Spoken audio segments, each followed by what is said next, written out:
What is going on, Badger fans? You got Ryan, you got Coach Ryan. We're going to talk about kind of what the culture means, what can be fixed this offseason, why a little bit more on why we didn't see this year coming and the way it's unfolded. We're going to get into that on Locked On Badgers, Coach's Corner.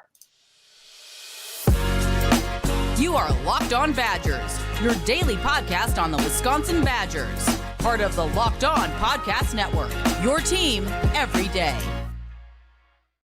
What is going on, Badger fans? Welcome to Locked On Badgers, your team every day. If the visual looks a little different, it's because I couldn't figure out how to set. I had an error setting my stuff up, but it doesn't matter because we got Coach Andersen here, the Dairy Raid, and we're going to get right into it. Today's episode brought to you by LinkedIn. These days, every new potential hire feels like a high-stakes wager for your small business. That's why LinkedIn Jobs helps you find the right people for your team faster and for free. Post your job for free at linkedin.com/lockedoncollege. Terms and conditions do apply. If you have any comments, if you're listening live, throw them up in this section. We'll ask Coach Andersen. But I wanted to start here, Coach. You and I were talking a little before the show. There's a narrative right now. I shouldn't even say narrative, but there's a realization, I think is a better way to put it, that this thing's going to take a little bit more time than we thought at the beginning of the year. Why did we miss that? Because it's really easy for us to now say, oh, no, guys, everybody wait. It's going to take time, because we weren't saying that at the beginning of the year for the most part. So why did we miss that?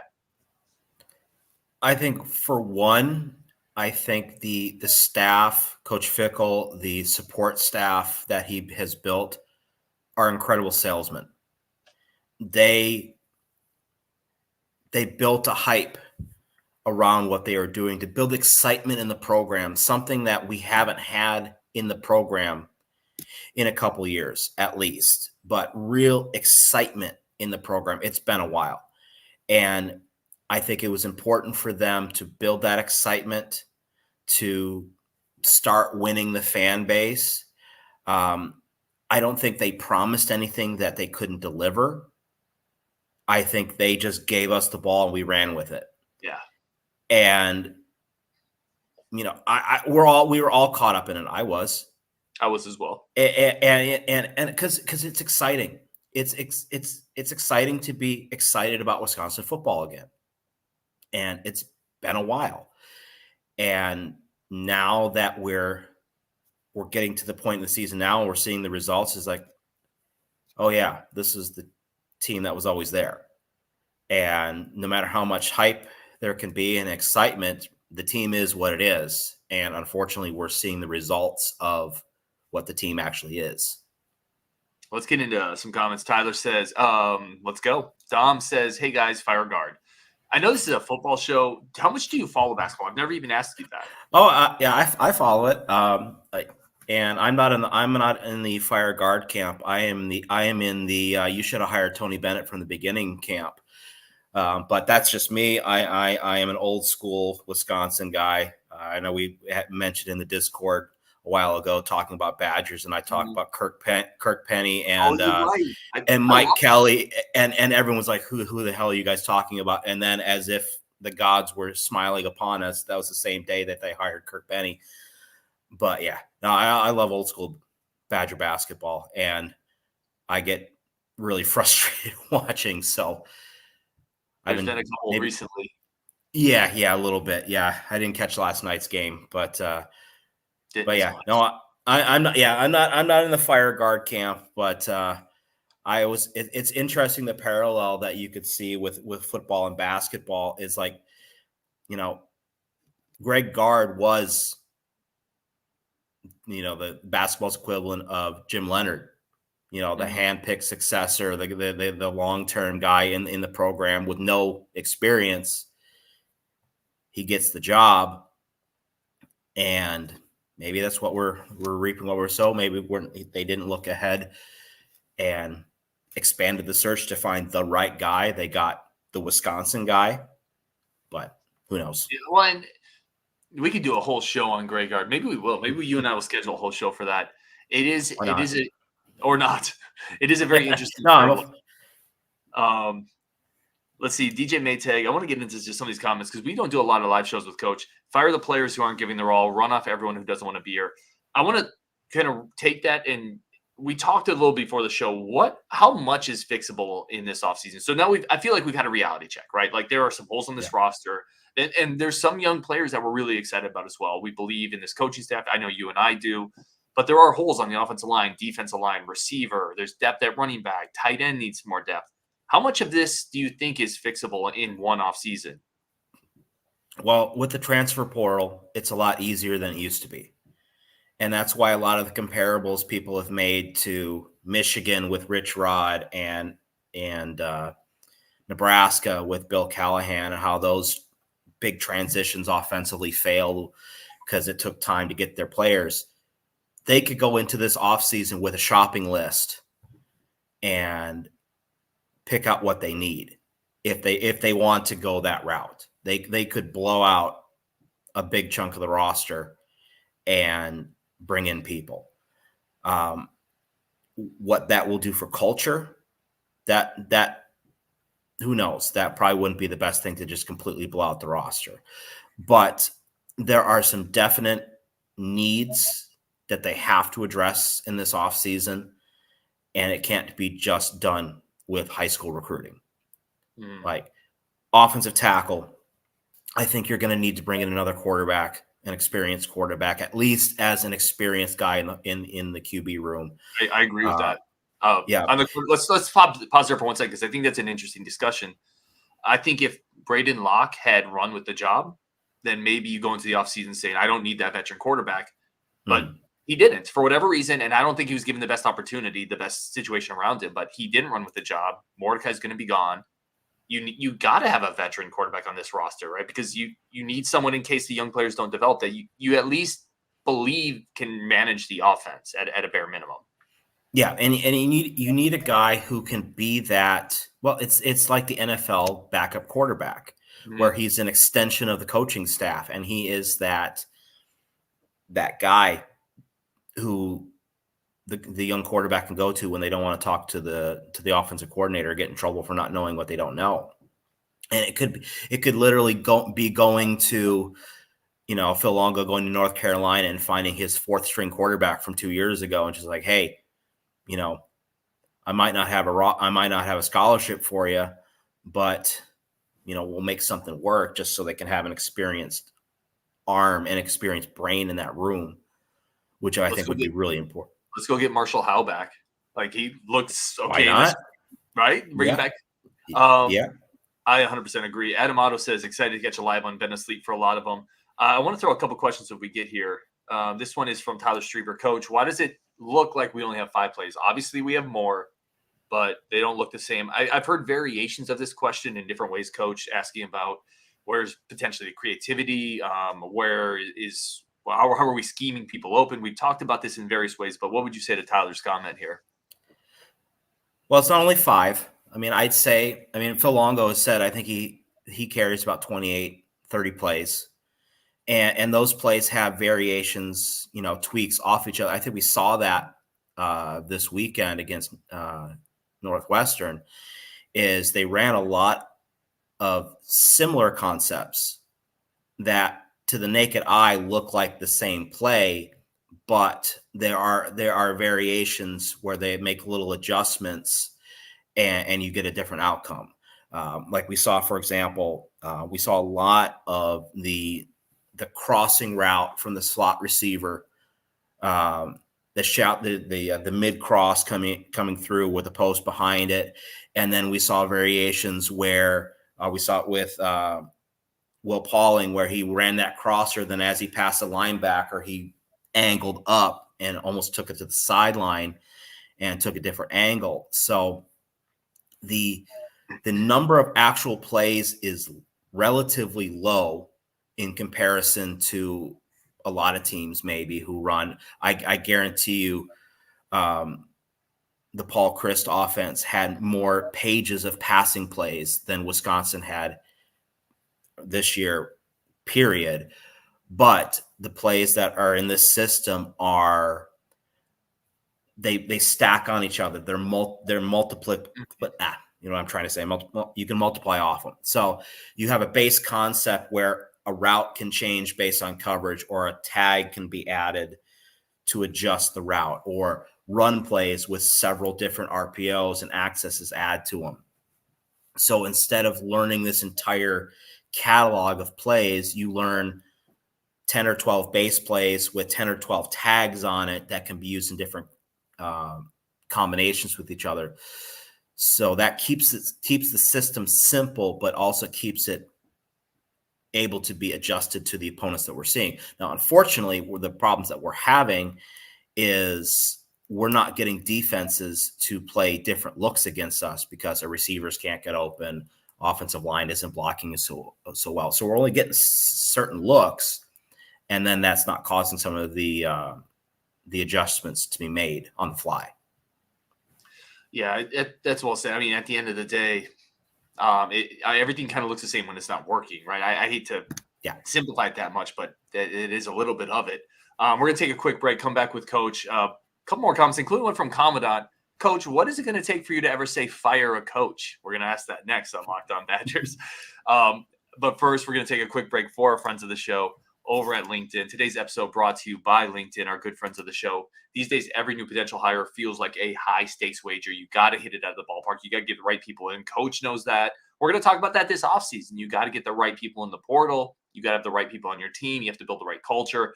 That's where LinkedIn Jobs comes into play. They help you find the right people the first time and the quickest. They have screening tools to help get rid of the people who have no business being in your job.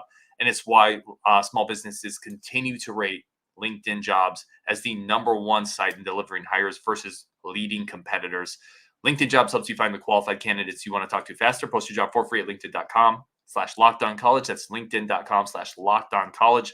Post your job for free. Terms and conditions do apply. I use it. My company uses it. It is the best place to find quality talent. LinkedIn Jobs. Today's episode is also brought to you, by our game changer of the week. And for us this week, it's going to be John Blackwell Jr., freshman basketball player, and really one of the only consistent offensive guys in that game to start against Providence. And just like John Blackwell Jr., Athletic Brewing has changed the non-alcoholic beer game. They are here to provide non-alcoholic beer at incredible taste with an incredible amount of variety. They are awesome. I have over 50 different styles of brews, non-alcoholic beer. And again, that you can get them online. You can get them in stores. They're constantly releasing limited edition experimental styles to add to the variety. And the best part about it is they're fit for all times. You can use them mowing the lawn, talking to Coach on a podcast. Maybe I got one on the side right here. That is what Athletic Brewing has done. They've changed the drinking game by allowing you to enjoy the social aspects of it with no hangovers. You can find Athletic Brewing's non-alcoholic brews at a store near you or buy online at athleticbrewing.com. First-time customers use code LOCKEDON to get 15% off your online order. That's code LOCKEDON at checkout for 15% off Athletic Brewing. Athletic Brewing, fit for all times. Let's get Coach back on here. And let's just get to that comment from Commandant, Coach. It's up here a little bit. He did want to say, what would it take for you to say fire a coach? Well, and from a professional, I was thinking he's saying it part in jest, by the way. It's just kind of a Well, obviously, if the coach isn't doing his job and there is leading the program, that's number one. Two, if as time goes, it comes with managing the program and managing how things are running. It's, for example, you're running a program, the offense doesn't work. So you hire a new offensive coordinator. It doesn't work. You fire him. You get a new, and you just keep going, and you're not solving the root of the problem. You're just applying a Band-Aid. Not being decisive is a key thing. If a coach loses his decisiveness, it's time to go. And then the key one, the last one would be if he loses the locker room completely. How would you judge that? Like, if you're looking at it from the outside in, because I think we've rehashed all the reasons why it's not necessarily fair to judge that this year. But we just heard from Hunter Wohler, some players aren't bought in. We heard from Coach Fickell, like, we got to figure out who's going to be here. These are quotes directly from those guys. Like, you can't have that next year, right? Right. Oh, for sure. And I think that was people have been thinking all I've been doing is blowing sunshine at Luke Fickell all year. The one mistake he did make was I think he gave this current roster too much leeway, too much credit. And I think he instead of trying to build the locker room, he tried to win the locker room. And maybe his, win through hard work attitude didn't translate with some of the players. And obviously it didn't.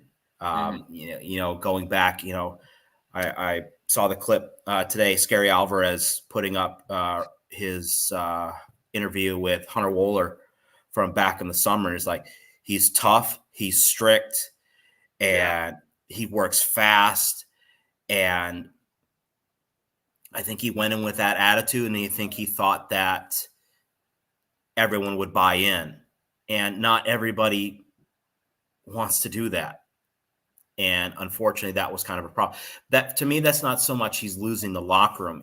There was a component of the locker room that he never got, because they didn't want to, whether it was loyalty to the previous staff or attitude issues or different mindset, whatever. I don't know why some of those guys he never won over. It would be different. I think for me, the easiest example I would take would be Matt Nagy with the Chicago Bears. He went in year one, they built this culture, they built this attitude, and they won games. Year two, it went downhill. And by year three, he lost everybody. Nobody had confidence in him or his staff. And despite having a winning record and taking the Bears to the playoffs 2 out of 3 years, he was gone.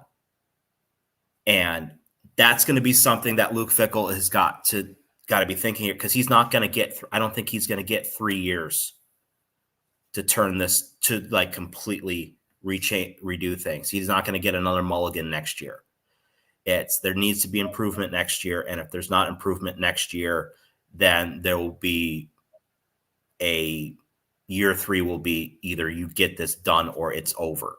Now, if there's change, if there is improvement next year, year 3 gets easier, and down the road.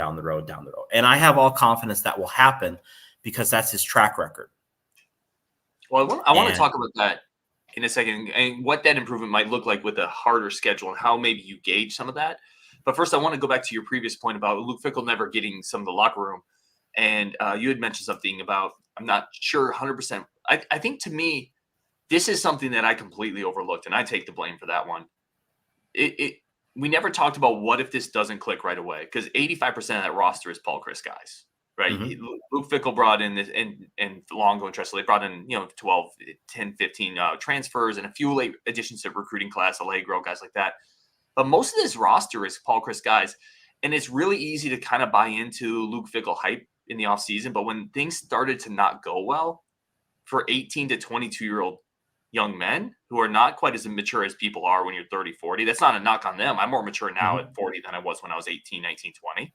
It's really easy for pockets to form in a group and is structured and say, yeah, we were pretty good with Paul Chryst, and this isn't working. And like, you can see really easily how that happens, and it's not a nefarious thing, for sure. The kids on the roster, I guarantee you there was nobody on the roster who wanted Paul Chryst fired, and certainly no one who wanted Jim Leonard to not be on the staff anymore. It wasn't their choice to have a new coaching staff come in. And that's something we have to give them a little bit of the benefit of the doubt, is it wasn't their choice. This wasn't the staff that they chose. But at least I was hoping a good majority of them realized that this was the best staff that they could get. This was a perfect transition to going into this next step of the Big Ten. Going into this with a unproven head coach, doesn't matter how much of a Wisconsin guy he is, odds are that doesn't work. Yeah. But who knows, they could have made it work. I think it's the right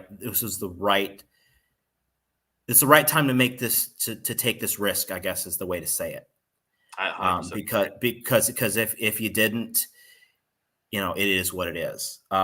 And I saw somebody asking for, if this doesn't work, does this mean that Chris McIntosh is gone? No, because I think if you look at all of his other hires that he's made throughout the program, throughout his time here, I mean, the hockey hire was fantastic. Home run. I guarantee you, if a basketball hire comes up, he's going to swing for the fences.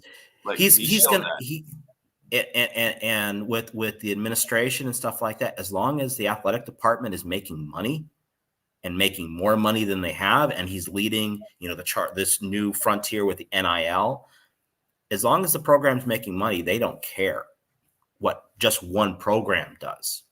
Well, the only part that I would say is the exception might be football, though, because you're not going to keep making as much money if the football program flounders, right? No. I mean, that's true. But I don't see the football program just completely disintegrating into like Kansas levels or something like that. Oh, just because we've had a down year. I agree with you there. Yeah. And or like I said, it's like we're hitting rock bottom, on a trend that's been happening for at least since 2019. Some say going back to 2017. You have to hit rock bottom to go back up. And so I really think you can only go higher from here. At least I would hope so. Well, I want to talk about that next. Take a couple more comments. There's a couple more questions I saw that came in here for you, Coach. And I want to kind of ask, what is almost, I don't want to say priority list, but what do we have to fix this offseason? Kind of talk about that a little bit. But first, we're going to take one more quick break for our friends of the show over at PrizePicks. I talk about PrizePicks a lot. PrizePicks is the absolute fastest daily fantasy sports platform in North America. For a reason, it's fast, it's easy, it's simple to use. And it's something where you don't have to compete against thousands of other people, always crunching numbers. It's just you against the stats. Pick between 2 and 6 players, over under on statistical categories, and watch the money roll in. Fast, simple, in and out with your picks in under 60 seconds. That's why PrizePicks is so popular and why we've embraced it over at the Locked On Network. And there's a great new offer. PrizePicks offers reboot policies, essentially giving you a little bit of insurance in case something goes wrong. Go to prizepicks.com/lockedoncollege. Use code LOCKEDONCollege. First deposit match up to $100. That's prizepicks.com/lockedoncollege. Use code LOCKEDONCollege for a first deposit match up to $100. PrizePicks, daily fantasy sports made easy. All right, let's keep going with Coach here. Coach, I want to get a couple more of these questions on here because we don't always go live with you, and it's nice to get people interacting. This one is from Caleb. Coach, what would you do if your players were playing like this? Would you go younger since now it won't affect the redshirt freshman status? Multiple questions around this type of topic, but how drastic do you switch up players' lineups at this point in the season? I wouldn't go too drastic because there's still something for them to play for. It's not like tanking these last 2 games is going to get us a better draft pick going into next year. So, but now that we are getting into, and I guarantee there has been a plan the whole season with using the younger players later in the season. And we saw the ones that they have, like I said, the ones who had the more immediate plans are the ones who have been playing young early. So like Allegro. Mm-hmm. And now that we're starting to get later, starting to get to the point where the guys aren't going to lose their redshirt years, you're starting to see more guys pop up. They're going to play guys these next few games who they think can help them win games this year. They're not going to play people just for the sake of playing people. I know we've seen people talk about, getting Nick Evers out there, getting Tretch out there and stuff like that. Though, I mean, maybe. I mean, a Wildcat type package, something like that. Get him out there. Get him used to maybe playing receiver or something like that. Who knows? He's athletic enough. Get him on the field. But if they're going to use the young players, they have to be in position to help them win now. And if they don't think that the kids are going to help them win now, then there's no point in getting them out there. And playing a kid before he's ready is a great way to get them to be gun shy.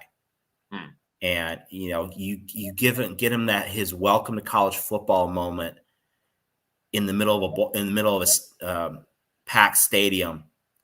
Sometimes that might, mess with his head in the wrong way, rather than have him have that moment in the spring game in fall camp next year, whatever. That's a fair point. Yeah. What if I said it like this, though? Dennis Schimmel, by the way, has a good a good point. And I think he's kind of going on along with what you said. The 22-year bowl streak is a big deal. Hopefully this provides some motivation. You play the guys who give you the best chance to win because you do still have that on the line on the streak. And that matters to me. There's people who say it doesn't matter. It's going to be a crap bowl game. I like having a 22-year bowl streak. I like having the bowl practices. Like that freaking matters. The bowl practices are the key. Mm-hmm. And I think the bowl practices helped with the transition big time. That Luke Fickell got a chance to learn the players in that environment. Getting those 3 extra weeks of practice is going to be huge going into next year, because this is going to be week 0 of spring ball next year. It would be the bowl prep. So there is something to play for, and the players want it. The players want to keep playing football. The seniors want 3 more weeks of football. And as much as us fans complain about playing in the Pinstripe Bowl, the alternative is not to play football. And there's not one guy. There's nobody on that roster who loves football who would want their season to end 3 weeks early because they don't think they deserve to go to a bowl game. Yeah, no, nobody wants to stop playing. No. Here's the question. This is the last one we wanted to kind of ping on, at least maybe wrap up the show here. And this is something we talked about, even if the team gets better, it's easy and not always easy to evaluate Fickell. When actually, this is not the comment I was looking for. I apologize. The comment I was looking for is essentially how do you measure better next year when the schedule is going to be a lot tougher, right? This could be a 7-8 win team. How do you objectively measure, is this team better? Well, I think it's limiting the mistakes that have hampered us throughout the season, and drop passes, missed tackles, assignment errors, untimely penalties, special teams punting issues, all those kind of things that are, the coaching point is knock it off.